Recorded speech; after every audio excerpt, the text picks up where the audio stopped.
મારી પત્ની કે હોતું હશે એવું કાઈ? મને ચારે બાજુ તમે જ દેખાવ છો. તુવેરની દાળમાં, ચોખાના દાણામાં, ઘઉંના લોટમાં. સાલું મને તો આંચકો લાગ્યો. હું ધણી છું કે ધનેડું? એ હા ભાઈ હા, એ કાગડા બધે કાળા જ હોય. એ તારી વાત એકદમ હાચી હો ભાઈ. એ બીજી એક વાત કહું. એકવાર હું મારા હાહરે ગયો. સાસુ માએ 8 દિવસ સુધી પાલકની ભાજી ખવડાવી. એ 9મા દિવસે પૂછ્યું, એ જમાઈ રાય હું બનાવું? પછી તો મેં કહી દીધું, ખેતર બતાવી દો, એ હું જાતે ચરી લઈશ. ખરી ખરી કઈ તે તો. અરે હું હમણાં મારી પત્ની સાથે શાક માર્કેટમાં ગયો તે ઈ મને કહે 2 કિલો વટાણા લાવ. મેં કીધું લઈ લે, એમાં હું પૂછવાનું હોય? તો મને ઈ કે પૂછવું તો પડે ને, આ વટાણા ફોલવાના તો તમારે જ છે ને. ઓ કરો વાહ. અરે બાયુની ક્યાં માંડો છો?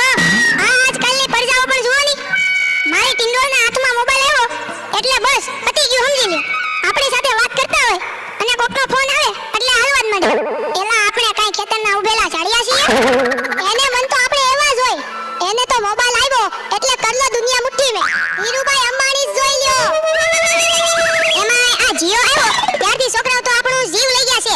અરે એનું નામ જીઓ નહીં પણ મરો એવું રાખવું જોઈતું તું.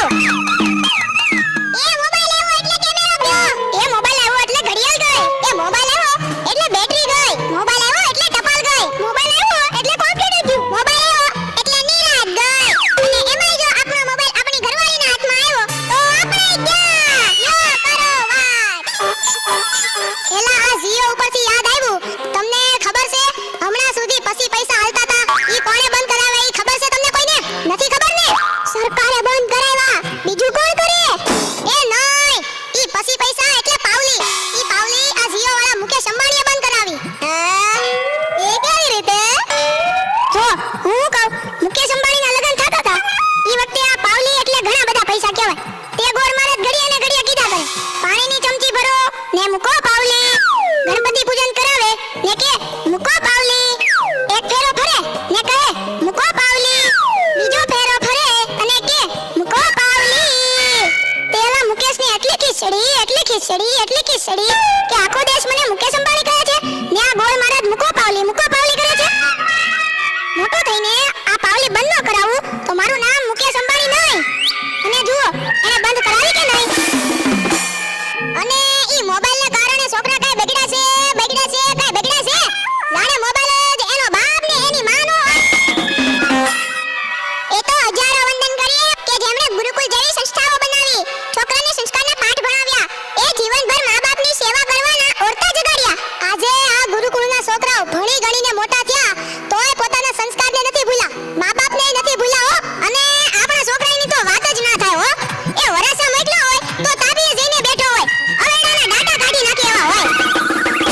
કાલે મેં ઓયલા પહલાને કીધું કે તારો છોકરો પથ્થરના ઘા કરે છે, કોઈને વાગી જશે. પહલો મને કે ઈ મારો છોકરો નહીં, ઈ તો મારો ભાણિયો છે. મારો છોકરો તો તારા બૂટમાં પાણી ભરે જો. એ લાટા પાટા શણગાર કરીને સ્કૂલે મોકલો હોય ને ઘરે આવે ત્યારે પલળેલ કાગડા જેવો થઈ ગયો. મારા ટીનિયાને સાહેબે પૂછ્યું કે 15 ફળના નામ બોલ.